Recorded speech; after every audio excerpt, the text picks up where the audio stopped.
Welcome to the Phil and H Travel Podcast. Is it worth it? Glad to be here. Today we are inside one of the most fascinating cities in the world right now, which is Tbilisi, Georgia. Oh, absolutely.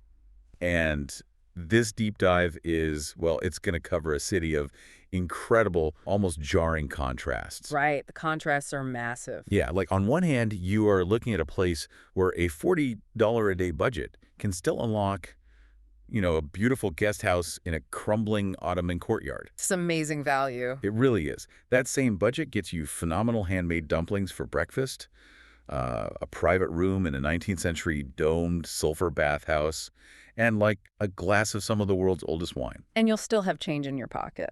Exactly. But then on the other hand, you have a city where over the past few years, tens of thousands of citizens have flooded the main artery, Rustaveli Avenue, waving EU flags. Yeah, it's a very dynamic situation. Right. It is the city dealing with water cannons, riot police, and a government navigating a deeply complex suspension of accession talks with Brussels. It's a lot to process for a visitor. It is. You have this ancient, hospitable, incredibly affordable haven colliding in real time with a massive modern geopolitical crossroads. Which is precisely why this deep dive is going to deconstruct the mechanics of visiting Tbilisi from the ground up. We have to break it down. Right. So we are going to systematically cover exactly 11 segments today. All the way from the budget to the final verdict. Exactly. Every cost tier, the underlying economics of its tourism boom, and, exposing the highly specific logistical traps that catch people out. Which there are a few. There definitely are. We'll also dissect the physical geography of the neighborhoods and touch on some honest disappointments that the glossy travel brochures completely ignore. But before we get into the mechanics of navigating this city, we must make a very clear disclaimer regarding the recent political environment in Georgia. Yes, this is crucial for you to keep in mind as you listen today. Yeah. In this deep dive, we take absolutely no sides. We are not endorsing any political viewpoint, any party, or any faction involved in the current events on the ground. We're just looking at the facts. Right. Our goal is strictly to impart the factual, logistical context provided in our source material. This is purely to ensure that you can plan your trip safely, efficiently, and with full situational awareness. Our entire focus is just on your logistics and your personal safety as a traveler. Period. Okay, let's unpack this. Because before you even think about looking at flights or packing a bag, you really have to understand the sheer scale of Tbilisi's current popularity. It's staggering. It really is. And the friction that popularity is causing on the ground is wild. I was looking at the raw data you brought to the table for this deep dive. Numbers are crazy, right? They're unbelievable. Mm-hmm. In 2023 alone, Georgia welcomed roughly 7.1 million international visitors. Yeah. And by 2025, that trajectory was climbing even steeper. And, to put the gravity of that number into perspective, the entire national population of Georgia is only about 3.7 million people. Wait, really? Yeah. They are effectively absorbing twice their national population in visitors every single year. Okay, if they are absorbing double their population, how has the city's infrastructure not just totally buckled under the pressure? It's definitely feeling it. I mean, Tbilisi itself only has a population of just over 1 million people. Well, right. Sitting about 400 meters above sea level. And it sits at this fascinating geopolitical squeeze point in the South Caucasus, bordered by Russia to the north, Armenia and Turkey to the south, and Azerbaijan to the east. It's a massive crossroads. With the Kura River just bisecting the whole city, you've got the old town on the right bank and the modern Rustaveli and the gentrifying Vera district on the left. So you have this relatively small city acting as a funnel for millions of people. What's fascinating here is how that influx has completely rewritten the macroeconomic reality of the city. Like with rents. Exactly. The infrastructure is absolutely feeling the strain, but the most immediate shockwave has been in the housing market. Oh, I bet. Tbilisi's Airbnb and general rental market has experienced an incredible demand shock. If you look at city center rents today, they are up roughly 40 to 60% compared to their 2021 levels. A 60% spike in just a few years. Yeah. It's intense. That sounds like a total crisis for a local resident. I mean, what is the actual mechanism driving that kind of hyperinflation in just one specific sector? It traces back to a very specific, unprecedented policy decision by the Georgian government. Right. To stimulate the economy, they instituted a visa policy that allows citizens of over 90 countries to stay in Georgia visa-free for up to a full year. A full year A full year. with no application process. None. There is no application, there is no fee, and there is zero paperwork. Wow. You arrive at the border, you get stamped in, and the clock starts on 365 days. That's insane. Right. And if we connect this to the bigger picture of global work trends, that single frictionless policy acted like a giant magnet for the remote work era. Oh, the digital nomads. Exactly. It supercharged a massive wave of digital nomads relocating to Tbilisi. I see where this is going. It acts like a financial pressure washer, right? That's a way to put it. You have a massive influx of remote workers arriving with, like, San Francisco, London, or Berlin salaries, and they are suddenly competing for apartments in a historically low-wage housing market. Precisely. They inject foreign capital directly into the local real estate market, Right. which then incentivizes landlords to convert long-term local rentals into short-term tourist or nomad Airbnbs. Creating a massive supply shortage. Exactly. Which drives that 60% rent surge. But hold on. If I'm listening to this and planning a trip, my immediate thought is that I've missed the boat entirely. I get that. Yeah, like if rents are up 60%, how can we still call Tbilisi is budget-friendly destination? Sounds like it's pricing itself out of the market.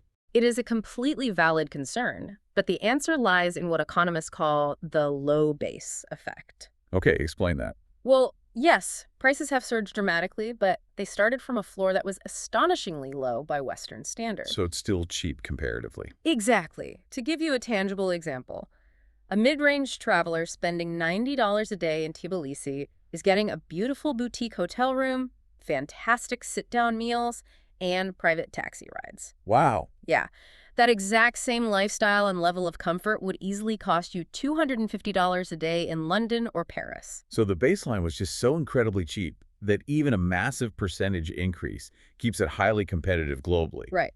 I know from the data that a backpacker can still genuinely survive and actually eat quite well on $35 to $40 a day, inclusive of their bed. Oh, absolutely. And a family of four can pull off a full week in the city for under $1,800 total, excluding their flights.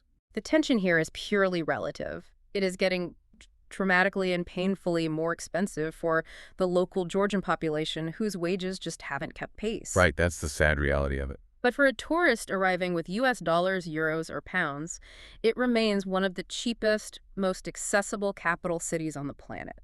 And note that we'll use USD as the benchmark currency for this deep dive, with one very specific exception later on. Which brings us to the elephant in the room. We have to contextualize the political reality that you mentioned in the disclaimer. Does he do? Because for a lot of travelers, the moment they hear words like protests or water cannons on the news, their immediate instinct is to just cancel their trip entirely. And that is a very natural human reaction. But this is where understanding the physical geography of a city becomes crucial. Okay. The 2025 and 2026 protests have been highly localized. Like just in one area. Exactly. They are concentrated almost entirely along a single spine of the city, Rustaveli Avenue and Freedom Square. Oh, right, because that's where the Parliament building is located. Right.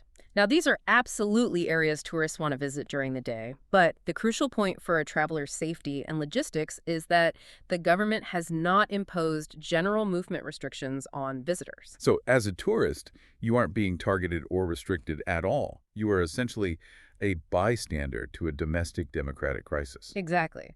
It matters deeply for how you route your walking tours and where you book your dinner reservations in the evening. Sure. But it absolutely does not mean the entire city is locked down, hostile, or unsafe for a visitor.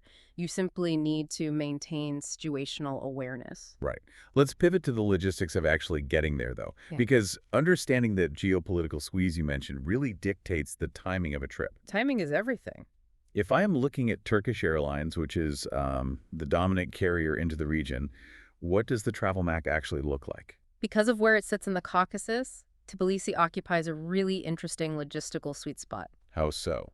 Well, if you are flying out of Istanbul, it's merely a 2-hour flight. Oh, that's nothing. Right.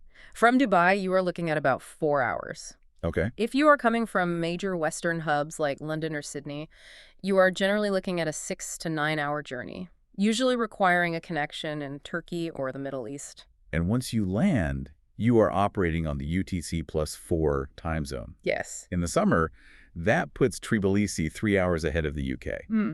For a remote worker, that time zone is just an absolute dream scenario. It's perfect. You can wake up late, go soak in a sulphur bath, have a massive leisurely lunch, and then log onto your laptop right as your European clients or colleagues are pouring their first cup of coffee and starting their day. It is incredibly conducive to a balanced remote work lifestyle, but that lifestyle is highly dependent on one major variable, Which is? the season you choose to arrive. The seasonal sweet spots in Tbilisi are very sharply defined, and if you get it wrong, the physical environment can be punishing. Oh, wow. So what does the ideal window look like? The absolute best times to visit are the spring, specifically April to June, and the early autumn, from September to October. Let's look at the mechanics of the spring first. In April and May, the city's famous wisteria vines are blooming, cascading over these beautifully carved, decaying wooden balconies in the old town. That sounds gorgeous. It is. And the temperatures sit at a deeply comfortable 16 to 22 degrees Celsius, which is roughly 61 to 72 degrees Fahrenheit. That is perfect walking weather. It is. The tourist volumes are high, but manageable.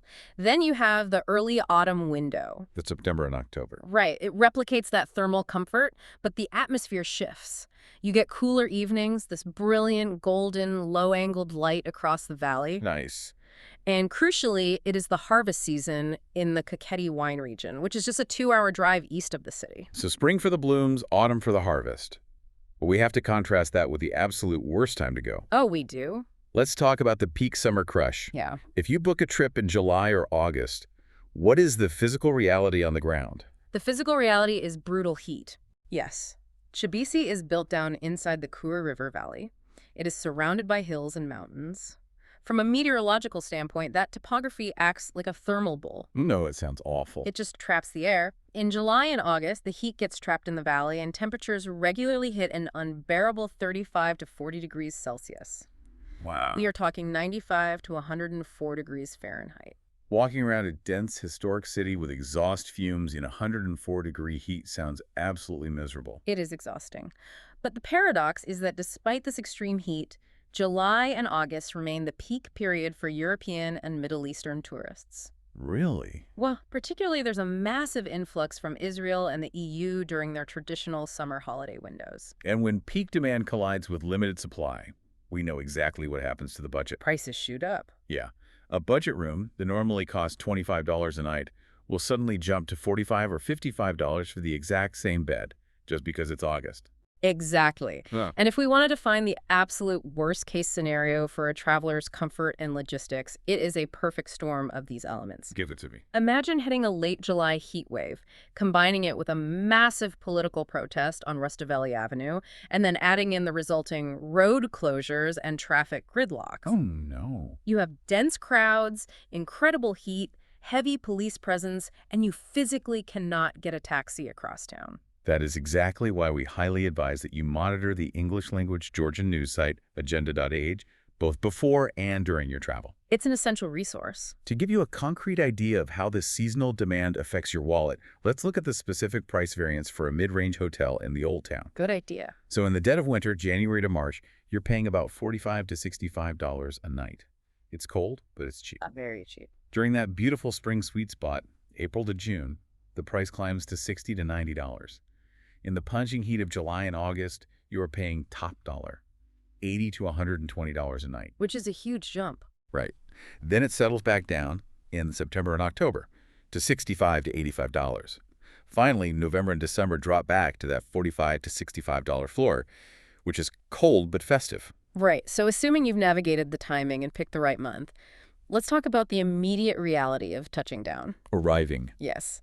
You fly into Tbilisi International Airport code TBS, which sits about 20 kilometers outside the city center. Now, your very first experience at the airport taxi rank is actually a major logistical trap, which we'll dissect fully in a few minutes. We definitely will. But let's assume you've navigated it successfully and you are in the car. That 30 to 40-minute drive into the city is a profound sensory hit. Oh, it's incredible. I want to paint a picture of this because it really sets the tone for the entire city. Please do. As you roll into the central districts, the smells hit you first. You start catching the scent of street stalls selling church kella. Yeah, which is this incredible, distinctly Georgian candy made by threading walnuts onto a string and repeatedly dipping them into thickened, naturally sweet grape must. Until they look almost like colorful candles. Exactly. And you hear the bells from a Teki church ringing and see these incredibly diverse crowds on the sidewalks. And visually, as you enter the city limits, you are immediately confronted with what I can only describe as architectural tectonic plates colliding. Tectonic plates, huh? Yeah, because Tbilisi does not look like a standard uniform European capital. Because of its location on the Silk Road and its history of being conquered and rebuilt, it is literally layers of empire stacked on top of each other. It's an architectural whiplash. A perfect description. You have the ancient Kala district, the old town, which is heavily Persian-influenced with narrow, winding, maze-like alleys. But you're so cool to walk through. Right, and it's a layout designed both to provide shade and to confuse invading armies. Oh, wow, I didn't know that. Yeah. And then right next to that, you have broad, sweeping avenues lined with grand 19th century Russian imperial architecture. Built when the Tsars wanted to project European power into the Caucasus, right? Exactly. And then you look to the outer rings of the city and you see these massive, imposing, brutalist Soviet block towers. Yes, the Soviet legacy is physically stamped into the skyline. But cutting right through all of that history is hyper-modern, almost alien glass architecture. Like the Bridge of Peace pedestrian walkway over the river. Exactly. It is a visual timeline of the city's history. To navigate all of those layers, you have a really robust public transport system. The Tbilisi Metro is incredibly cheap. So cheap. We are talking roughly 30 cents US per ride. It connects the major zones on both sides of the river, but here is the critical limitation. The metro does not extend out to the airport. No, it doesn't. And it doesn't cover the steep hillsides. So you are going to be relying on taxis or your own 2 feet for certain legs. Which means picking the right base camp is vital. Your daily experience of the city changes drastically depending on which neighborhood you wake up in. That makes total sense. Let's break down the 4 traveler types and where they should stay, starting with the budget-conscious backpackers. For the budget tier, the Old Town is your undisputed zone. And there's one specific iconic choice here that practically defines the Tbilisi backpacker and digital nomad scene. Ah, yes. Fabrika Hostel. Fabrika is an institution at this point. It really is. But it's important to understand why it's an institution. It is not just a building with bunk beds. No? It is a massive former Soviet sewing factory that has been completely gutted and repurposed. They leaned heavily into the industrial heritage. Like exposed concrete, massive factory windows, vintage Soviet signage. Yeah. It sounds like it's trying to be a slice of Berlin in the Caucasus. Very much so. It operates as a massive co-working space, a courtyard cafe, an open-air food court, and arguably the best social hub and people-watching venue in the city. And you can get a dorm bed there for $12 to $18 a night. Which is incredible. But because of its reputation, it books out months in advance during the high season. Definitely. If Fabrika is sold out, your backup should be Envoy Hostel, located deeper in the Old Town, which runs about $14 to $20 for a dorm bed. But what if you have outgrown the dorm life? Let's look at the mid-range tier. Right. For mid-range, the standout property is Rooms Hotel Tbilisi, located on Kostava Street. Okay, I've heard of that one. It follows a very similar regenerative architecture philosophy to Fabrika. It is built inside a restored Soviet-era book printing house. Oh, cool. The aesthetic is incredibly polished.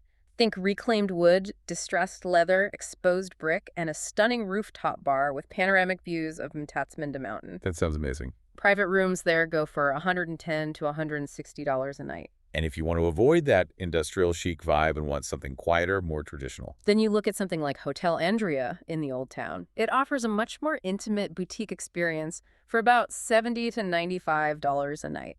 Got it. Let's scale it up to the family tier.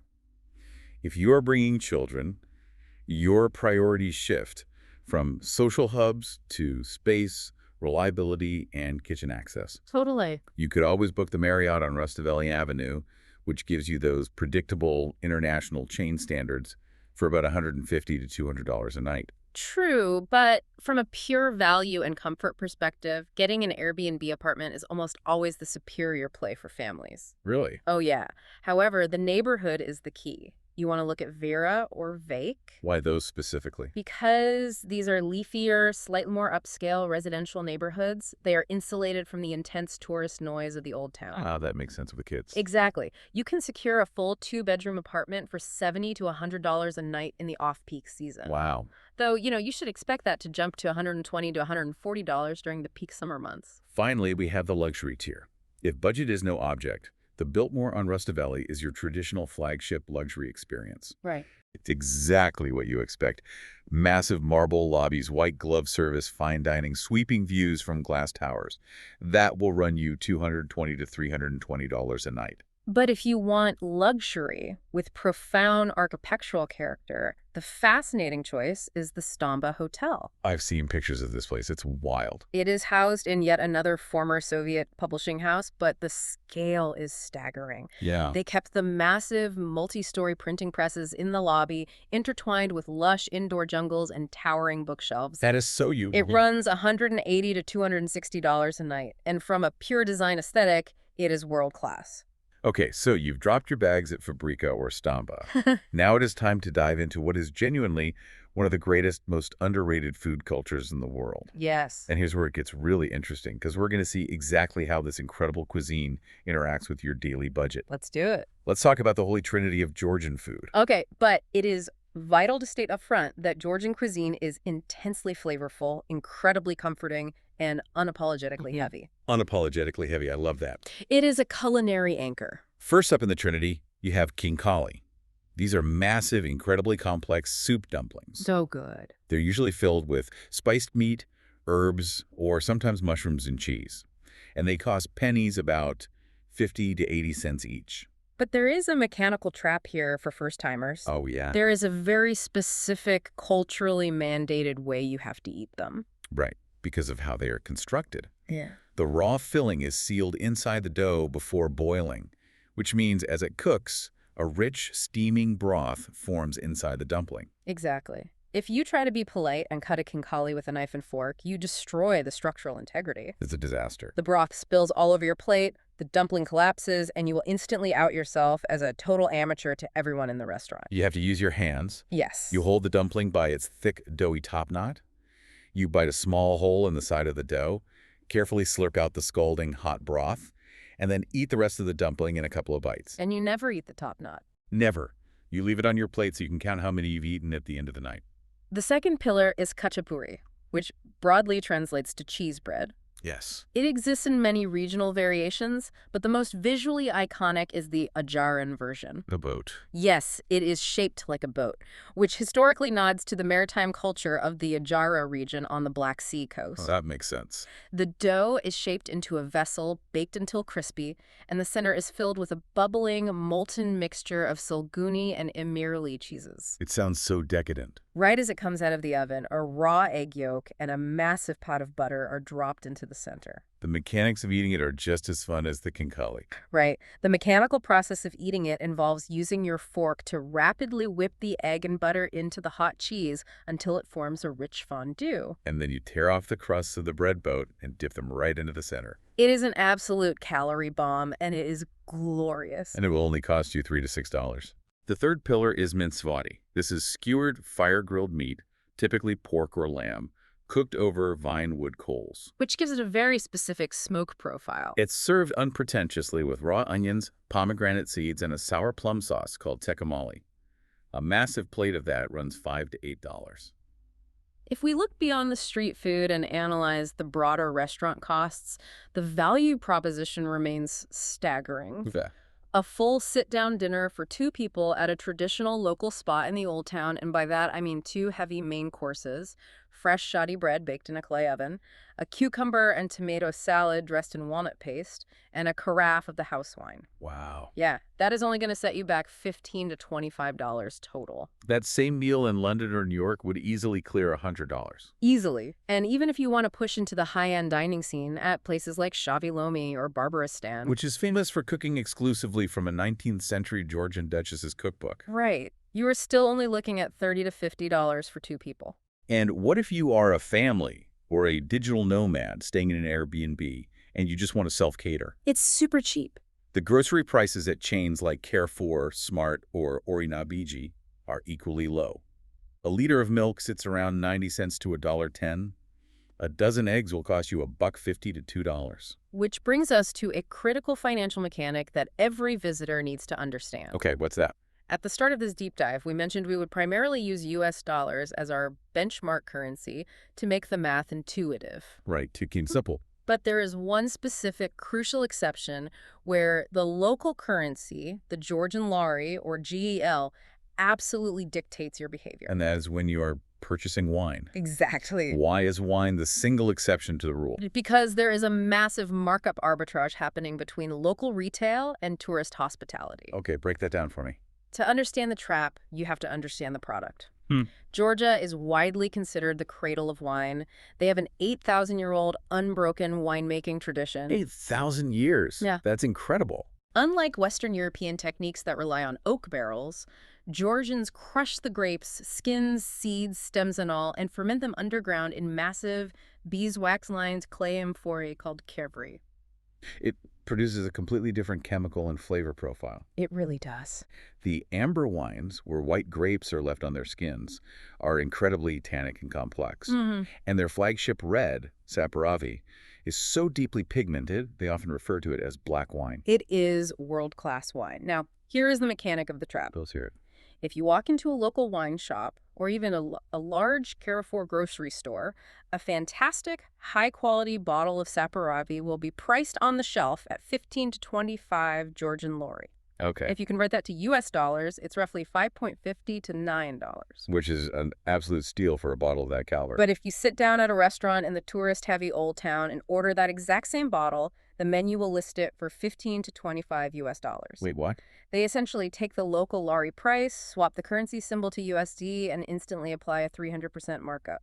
So they are basically playing a psychological currency conversion trick on the menu. Yes. Because $20 for a bottle of wine in a restaurant still feels cheap to an American or a Brit, so they don't even question it. Exactly.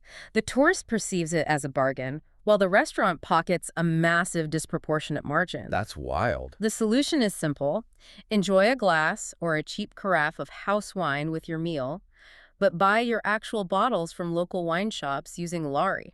That is a phenomenal piece of advice. And, while we are discussing dining and drinking, let's touch briefly on the local etiquette. Good point.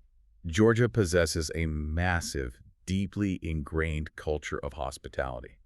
A guest is literally considered a gift from God in Georgian tradition. It's a beautiful concept. If you are lucky enough to be invited to a local dinner, known as a supra, there will be a tamada, a toastmaster. And the tamada controls the flow of the evening. They will make elaborate, poetic toasts, and you will be expected to drink your wine in unison. And they will offer you wine continuously. Refusing it outright is actually considered quite rude and can disrupt the flow of the evening. So what do you do if you can't keep up? The physical trick to surviving a supra is to just sip very slowly. Don't drain your glass every time. Just participate in the ritual. That's smart. Also, regarding gratuity, tipping isn't strictly mandatory in casual local spots, but a 10% tip is highly appreciated, especially in any restaurant serving tourists. One final cultural note. Yeah. If you plan on visiting any of the incredible ancient Orthodox churches, and you absolutely should, the frescoes are breathtaking, you must adhere to the conservative dress codes. Right. Men cannot wear shorts. Women must cover their heads and shoulders. Fortunately, almost all major churches provide a basket of wraparound skirts and headscarves at the entrance if you arrive unprepared. Yes, they do. With all of those micro costs, the dumplings, the transport, the accommodation laid out, let's zoom out and systematically outline your total daily out-of-pocket budget. Let's run the numbers. Again, this assumes you've already paid for your flights. For a backpacker, if you are surviving on dorm beds at Fabrika, eating street food like khachapuri, and taking the metro, you are looking at a highly efficient $35 to $45 a day. That's amazing. And for the mid-range traveler. While staying in a nice boutique hotel room, taking a few Bolt taxis to avoid the heat, and eating at nice sit-down restaurants with wine, you can expect to spend $85 to $120 a day. Still an incredible value. Very much so. A family of 4, assuming you are renting a 2-bedroom Airbnb in Vake, buying some groceries to cook breakfast, and doing paid family activities, will spend about $220 to $280 a day total. And for luxury. Staying at the Biltmore, eating fine dining at Barbaristan, and taking private tours, your floor starts at roughly $350 to $500 plus per day. We also need to quantify the digital nomad demographic, because that one-year visa policy has made them a dominant force in the city's economy. We really do.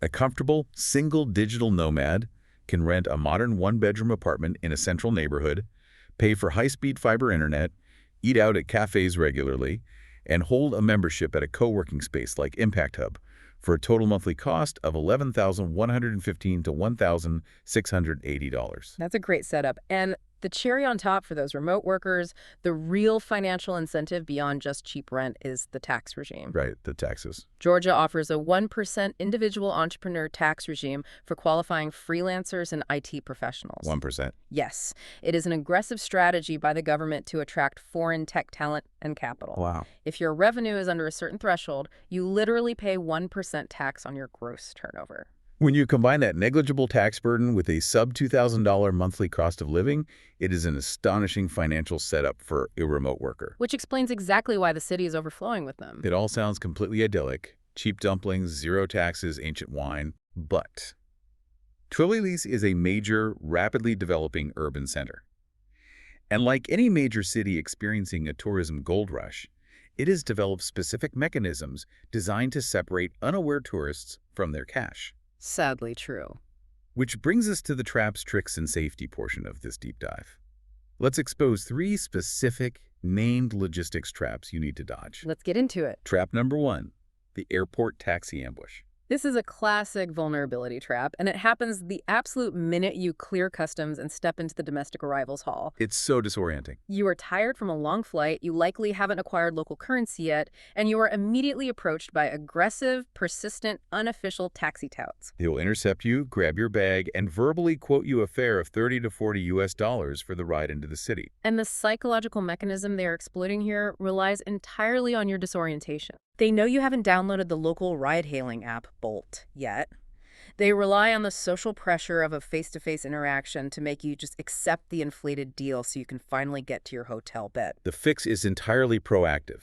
Before you even walk out of the sliding terminal doors, connect to the airport Wi-Fi and download the Bolt app. Set your pickup pin. When you walk into the arrivals hall, walk in a straight line, ignore every single person yelling taxi at you, and head to the designated app pickup zone. Your Bolt ride will cost you $8 to $12. And the route is GPS tracked, and the payment is handled transparently through your credit card. If your phone is dead and you cannot use Bolt, walk outside to the official yellow cab rank and physically ensure the driver turns the meter on before the car moves. Track number 2 is what we call the wine region day trip pricing chaos. Oh, this one is rampant. Taking a day trip out to the Kakheti wine region, which sits about 2 hours east of Tbilisi, is an absolute must-do. It's stunning. It really is. But the pricing structure for these day tours is a complete, unregulated Wild West. It is a textbook case of margin capture by middlemen. How so? Well, you can find the exact same core itinerary driving to the region, visiting the picturesque hilltop town of Senagi, touring 2 wineries, and having a traditional lunch priced at wildly different tiers. Okay. You will see a flyer for $30 on a hostel notice board. You will see it listed for $65 to $80 on a mid-range online booking platform. And if you walk up to the concierge desk at a luxury hotel, they will quote you $120 to $150 for a day tour. But let's apply some critical thinking to those numbers. Is the $150 concierge tour actually 5 times better than the $30 hostel tour? Very rarely. If we connect this to the broader reality of unregulated tourism markets, you get what you pay for at the extremes, but the middle is where the value lies. Makes sense. The $30 tour is almost always a crowded, non-air-conditioned shared minivan packing 12 people in, Which sounds awful in July. rushing you aggressively from stop to stop with zero time to actually enjoy the vineyards. The $150 hotel lobby tour, conversely, isn't offering a fundamentally different experience. Right. The hotel is simply applying a massive markup for the convenience of booking it for you. So the hotel is just pocketing a massive finder's fee. Exactly. The actual sweet spot, the logistical Goldilocks zone, is that $70 to $80 middle tier. Booking at that price point directly online with a reputable operator like Kakheti Wine Tours or Georgia Travel gets you a small group tour, maybe 4 to 6 people in a comfortable vehicle. Most importantly, it buys you time. Yes. It gives you proper, unhurried tasting sessions at the vineyards where you can actually talk to the winemakers. Avoid the extremes. Trap number 3 is an optical illusion. We call it the Airbnb neighborhood mismatch. This happens to so many people. Let's say you are browsing Airbnb and you see a massive, beautiful, modern apartment in a neighborhood called Guldani. It's listed for $45 a night. Looks great on paper. Then you see a smaller, older apartment in the central Vera neighborhood for $80 a night. On paper, that $45 place in Guldani looks like the ultimate travel hack. It is an illusion of savings entirely created by the digital interface. Explain that. The mechanism here is that Airbnb's default map zoom fails to convey the sheer scale and topographical difficulty of Tbilisi's urban sprawl. Because the city is built in a river valley, it stretches out long and thin. Guldani is geographically distant and requires a 40-minute metro ride just to reach the edge of the old town. Right, and when you step out of your apartment in Guldani, you aren't walking to a cute cafe for breakfast. No, you are in a dense residential suburb with very few walkable tourist amenities. That $35 a night you thought you saved on rent? You are going to instantly wipe that out by paying for 40 minutes of commuting every single day and then spending $15 a day on Bolt rides just to get back from dinner late at night when the metro is closed. Your time has value. Exactly. To avoid this, you must physically filter your map search specifically for the Abanatubani, Vera, Marjanishvili, or Meteki neighborhoods, and verify on Google Maps that the front door is within 500 meters of a metro stop. Let's shift our focus from financial traps to physical safety, because the political context is the shadow hanging over this entire deep dive. It is. What is the actual day-to-day physical reality on the ground? From a macro perspective, the overarching safety profile of Tbilisi is highly positive. Violent crime against tourists is statistically very low. That's good to hear. Your primary physical risk, as in any major European capital, is petty theft. You need to be hyper aware of pickpocket. Right, specifically when you are navigating crowded areas like the Drybridge Flea Market, the Central Train Station, or the dense pedestrian zones of Rustaveli Avenue. Use a money belt, keep your phone in your front pocket, and utilize contactless payment rather than flashing wads of lorry on the street. But of course, the biggest variable for anyone traveling in 2026 is navigating the political protests. Right. And again, maintaining our absolute neutrality. How does tourists physically, practically navigate a city that is undergoing a democratic crisis? By understanding the geography and the schedule of the protests. Okay. These demonstrations are overwhelmingly peaceful civic gatherings, but they have, on occasion, escalated late at night, resulting in riot police deploying tear gas and water cannons to clear the avenues. Which you obviously want to avoid. However, these events follow a fairly predictable pattern. They occur almost exclusively on weekends or late in the evening, and they are geographically anchored strictly between Freedom Square and the Parliament Building on Rustaveli Avenue. They happen there because that is the civic spine of the city. It's where the seat of government is. Exactly. It is highly localized.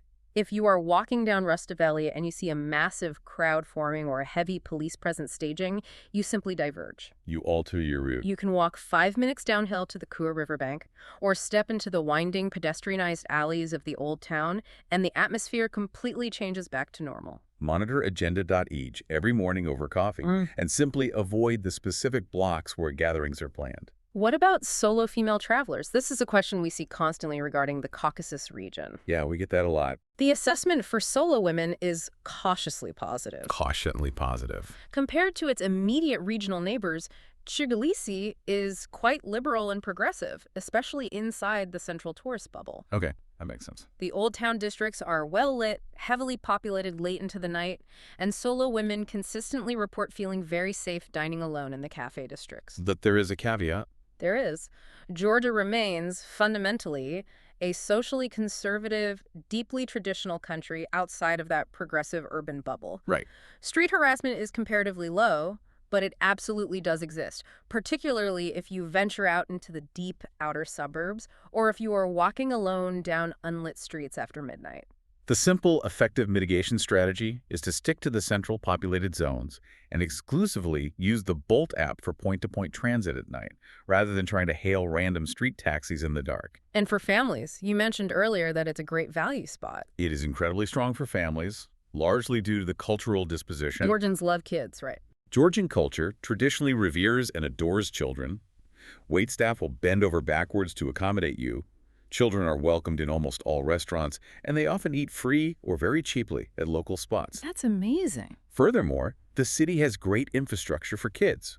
For example, Mtatseminda Park is a massive amusement park perched right on top of the mountain overlooking the city. Oh, I've heard of that. You reach it by riding a funicular railway up a steep cliff. Entrance and ride tickets up there will only cost a family roughly $4 to $8 total. It is phenomenal value. Just make sure, whether you are solo or with a family, that you keep an eye out for a few common universal street scams. Like what? We already detailed the fake taxi meter, where they might turn the meter on, but then take a massive illogical detour around the city to run up the fare. Always track your route on your phone's GPS so they know you're watching. Another psychological trap is the friendly local scam. Oh, this one is brutal. Someone will approach you on the street, strike up a charming conversation in excellent English, and eventually invite you to a nearby bar to try some local wine. And then? You sit down, order a drink, and suddenly you're handed a menu with a 10 times tourist markup and large men standing by the door demanding payment. It's the classic extortion play. The rule is simple. If a stranger directs you to a specific bar, decline. And always ask to see a menu with printed prices before you sit down anywhere. Finally, do not buy wine from the guys selling unlabeled plastic bottles at the flea markets. A lot of it is just cheap, counterfeit juice mixed with alcohol being sold as premium Kakheti wine. Only buy your wine from licensed shops. With the logistical traps and safety nets firmly established, let's transition to the reality of the experience. The fun stuff. What are the actual, tangible moments that make Tbilisi so profoundly memorable? And conversely, what are the harsh realities that might genuinely let you down? Let's start with the highs. The absolute best moments this city has to offer. I have to talk about the Abanotubani sulphur baths. Yes, you do.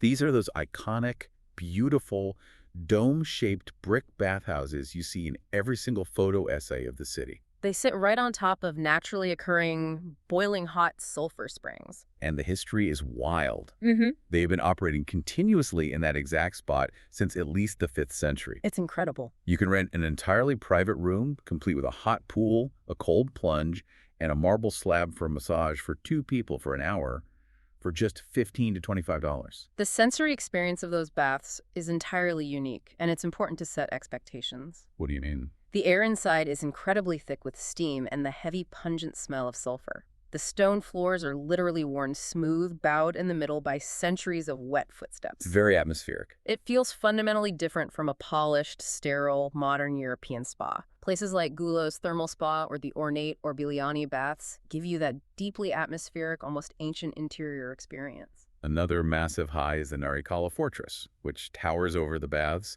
and it is totally free to enter. You hike up the steep, winding hill, and the panoramic views across the Kur Valley, looking down at the red roofs of the old town, are stunning. And while you are up there on the ridge, you stand right next to the Mother of Georgia statue, Kartlis Data. That statue is a brilliant piece of symbolic art. It really is. It's this massive, 20-meter-tall aluminium figure of a woman. And she's holding 2 things, right? Yeah, in her left hand, she holds a large bowl of wine to greet those who come as friends. But in her right hand, she holds a massive sword to defeat those who come as enemies. It perfectly encapsulates the dual nature of the Georgian spirit. Overwhelming hospitality mixed with fierce historical resilience. Moving outside the city, we have to highlight the Kitty Wine Region day trip, which we mentioned earlier should run you about $30 to $80 depending on the tier. When you drive east, you cross over a mountain pass and descend into the Alizani Valley. It is breathtaking. It really is. You are surrounded by vast, vine-covered slopes, dotted with medieval stone watchtowers. You visit towns like Sinagi, often called the City of Love, which is perched on a hilltop offering uninterrupted, 360-degree views of the snow-capped Caucasus Mountains in the distance. And you are tasting wine made from specific grape varieties that archaeologists have traced back to 6000 BCE. And back in the city center, you have the Dry Bridge Flea Market. It is totally free to wander around, and it is a fascinating cultural experience. It's a sprawling, somewhat chaotic outdoor market laid out on the sidewalks and parks along the riverbank. Locals set up blankets and sell literal pieces of history. Like what kind of things? You'll find Soviet military medals, old rangefinder film cameras, hand-painted religious icons, intricate silver jewelry, and vintage maps. Wow. If you bring a budget of $20 to $40 and a willingness to haggle respectfully, you will walk away with some incredible, authentic memorabilia. But we promised an honest verdict, which means we must pivot and discuss the honest disappointments. Yeah, we have to. Because the glossy Instagram reels of Tbilisi leave out some harsh realities. This raises an important question about the reality of heritage preservation in a city experiencing both a massive tourism boom and significant economic constraints. Right. Everyone arrives wanting a photo of those beautiful, romantic, gracefully decaying wooden balconies in the old town. But the reality of that romantic decay is actual structural failure. It's dangerous. The wood is rotting, the foundations are shifting. Several of the most famous photogenic buildings along Lezalid Street and deep in the Khalid district are now physically unsafe to inhabit. They're literally propped up with heavy steel I-beams and fenced off from the public with corrugated metal to prevent collapsing debris from hitting pedestrians. The government just doesn't have the vast capital required for a citywide heritage restoration project. Exactly. The pace of state-sponsored renovation simply has not kept up with either the sheer volume of tourist interest or the ravages of time. So as a visitor, you have to actively temper your expectations. You are not walking into a pristine, manicured, museum-like heritage quarter like you might find in Prague or Vienna. No, you are walking into a living, breathing neighborhood that is actively crumbling in places. And as much as I raved about the culinary scene earlier, there is a very real limitation to the food that visitors need to acknowledge. Georgian food is spectacular, but if you do not eat pork, if you are lactose intolerant and avoid heavy dairy and cheese, or if you are on a strict diet trying to avoid heavy carbs and bread, your dining options narrow exceedingly fast. The diet is heavily agrarian and mountain-based. There are wonderful vegetarian options like mushroom-stuffed khinkali or pakali, which are these lovely, vibrant rolls made from spinach or beetroot, minced with a heavy walnut and garlic paste.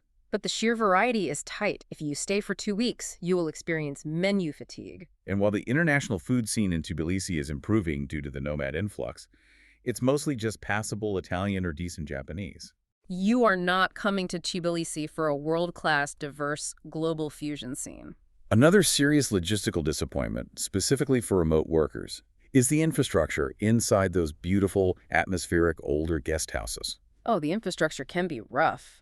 If you rent a newly built, modern apartment in Vake, the fiber internet is usually blazing past and excellent. But if you rent a room in a 19th century building in the Old Town, the physical grid struggles to keep up. Power cuts are frequently reported during the peak summer demand when every single air conditioning unit in the city is running at maximum capacity. Furthermore, those beautiful, thick, historical stone walls act like a Faraday cage. They make Wi-Fi signals incredibly spotty. So if your livelihood depends on stable Zoom calls, you absolutely must verify the internet speed and ask about power backup generators before booking an Old Town property. Which perfectly transitions us to a strategic question. What's that? If the crushing summer heat, the heavy carb-loaded food, the crumbling balconies, or the political climate give you pause, are there alternatives in the immediate region that might suit your specific travel style better? Yes, the Caucasus and the Balkans offer 2 very strong alternatives, depending entirely on which specific aspect of Tbilisi appeals to you most. Let's look at alternative 1, Yerevan, the capital of Armenia. Okay. If your primary concern is the immediate political instability in Georgia, but you still desperately want to experience that authentic, rugged Caucasus mountain culture, Yerevan is quite literally right next door. You can take a 6-hour overnight sleeper train connecting the 2 capitals for about $15 to $20, or jump on a quick 1-hour flight for $60 to $120. It sits much higher up, at roughly 1,000 meters above sea level, which mitigates some of the extreme summer heat, and it actually runs even cheaper than Tbilisi. You can easily survive on about $30 to $45 a day on a budget. But there are distinct trade-offs. Yerevan is a smaller, quieter city. Crucially, it hasn't seen the same massive, overwhelming influx of Western digital nomads. That means there is far less gentrification and less aggressive price pressure on rents, but it also results in a less dynamic, less cosmopolitan cafe and nightlife scene. Visually, the architecture is heavily defined by Soviet modernism and pink volcanic tuffstone, rather than the intricate Persian Ottoman blend you find in Tbilisi. And politically, while the day-to-day street safety profile is excellent, you do have to acknowledge the broader geopolitical reality of the post-2020 Nagorno-Karabakh war context. Correct. It provides a background political tension that is somewhat similar in weight to what Tbilisi is experiencing, though it manifests differently. And finally, from a culinary standpoint, while Armenia produces excellent wine, their true world-renowned cultural export is Arat brandy. Yerevan is the more peaceful, perhaps more contemplative, but slightly less vibrant alternative. Alternative 2 is for a completely different demographic. Who is this for? This is for people who love the specific, beautiful, broken aesthetic of Tbilisi. The crumbling history, the cafe culture, the complex past, but want to stay geographically closer to Western Europe. Ah, well. And that alternative is Sarajevo, the capital of Bosnia and Herzegovina. It costs a bit more, roughly $50 to $60 a day for a mid-range trip, but you get an incredible sensory experience. You have the Bashashija, which is the ancient Ottoman old bazaar full of coppersmiths and spice markets. You have a deeply complex recent history, like the Tunnel of Hope Museum from the 1990 siege. And you have incredible hearty food like cevapi sausages and a very deep, ritualistic Bosnian coffee culture. Sarajevo attracts the exact same psychological profile of traveler as Tbilisi, someone looking for a destination that is culturally rich, historically complex, and remarkable, but absolutely not a pristine, manicured postcard. The downside to Sarajevo relative to Georgia is that it lacks the ancient 8,000-year-old wine culture. There are no underground sulphur baths to soak in, and the underlying infrastructure and tax incentives for long-term digital nomads are far less developed. Which brings us, finally, to the culmination of all this data. The ultimate is it worth it matrix. We're going to take all the economics, the logistics, the traps, and the politics and give you the definitive verdict for every specific type of traveler. Let's start with the backpacker and the solo budget traveler. Looking at the data, the verdict is a strong yes. Absolutely. At $35 to $45 a day all in, the value proposition is completely unparalleled in modern travel. You get extraordinary filling food, you get unmatched architectural history, you get a private sulphur bath experience for a few dollars that would cost you $80 or $100 in a place like Budapest or Baden-Baden. And you get to base yourself at Fabrika, which is undeniably one of the best, most vibrant hostels in Eastern Europe. The political protest context, while serious, is largely just a background variable for a highly mobile, alert backpacker who can easily alter their walking route. If you have the flexibility, going to Tbilisi in the spring of 2026 is one of the top 5 budget city picks globally. Moving up the bracket to the mid-range couple or solo traveler. Our verdict is a yes, but with serious caveats. At $85 to $120 a day, your foreign currency goes incredibly far. You are eating at top-tier, historically significant restaurants and taking private, curated winery tours in the mountains. But the caveat lies in the variance of accommodation quality. Right. A mid-range hotel in Tbilisi might not match the polish or the plumbing standards of a Western European mid-range hotel. Precisely. You also have to aggressively factor in the noise profile. If you book a romantic room in the Old Town with a balcony overlooking Rustaveli Avenue on a Friday night during a political protest, your sleep will suffer immensely. You must check recent 2025 and 2026 reviews on booking platforms, specifically filtering for noise and internet connectivity complaints. But overall, the political situation doesn't materially ruin a well-planned trip at this tier. Next is the family demographic. Our verdict here is a yay-S, with planning. The Georgian cultural reverence for kids is a huge asset. The daily costs are super manageable, about $220 to $280 a day for a family of 4, and attractions like the Mtatsminda cable car are perfect, low-cost activities for children. But the planning phase is critical. You must book your Airbnb accommodation far away from the Rustaveli protest zones. You have to look at the Vera or Vake neighborhoods. Those areas give you quiet, tree-lined residential streets with access to local parks, while still being just a short, cheap Bolt taxi ride away from the major historical sites. It is vital to remember this is not an easy, sit-on-the-beach, all-inclusive holiday. But as an engaging, educational, cultural city trip for a family, it is fantastic. For the luxury traveler, our verdict shifts to a conditional yes. At $350 to $500 a day, properties like the Stamba and the Biltmore are genuinely luxurious. The historical tasting menus at a place like Barbaristan are world-class culinary experiences. But the luxury infrastructure in Tbilisi stops abruptly once you leave the hotel lobby. There is no high-end designer shopping scene. The spa scene, outside of the traditional and somewhat rustic sulphur-smelling bathhouses, is quite limited. And frankly, the reality of the protest environment on the main avenues in 2026 is logistically incompatible with a seamless, high-end, white-glove city experience. If you are seeking pure, unadulterated luxury, our conditional advice is that you are much better off booking a stunning $400 a night private vineyard villa out in the Kakheti region and simply using Tbilisi as a brief two-night stopover rather than your primary base of operations. And finally, we have the digital nomad looking for a long-term stay. The verdict: outstanding value, but you must read the fine print. Yes, for $11,115 to $1,680 a month, you are securing high-speed fiber internet, an amazing, highly social cafe culture, that frictionless one-year visa-free entry, and the incredible 1% individual entrepreneur tax rate on your freelance income.